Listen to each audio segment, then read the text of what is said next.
Hello అండి. నేనైతే కొత్త ఆవకాయ పచ్చడి పెట్టేశానండి. మరి ఆవకాయ పెట్టేటప్పుడు ఈ జాగ్రత్తలైతే కంపల్సరీ అండి. అవేంటో చూద్దాం రండి మరి.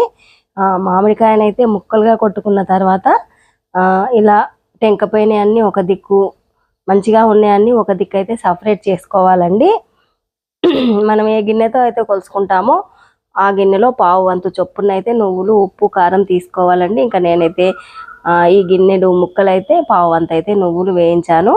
ఇంకా ఆవాలు, మెంతులు వేయించి పెట్టుకున్నానండి. ఇంకా అవన్నీ కలిపి అయితే పొడి పట్టుకున్నానండి. ఉప్పు, కారం, వెల్లుల్లి ఇంతే అండి. నూనె, వీటికి కావాల్సిన ఇంగ్రీడియంట్స్ అయితే ఇంకేమీ లేవండి.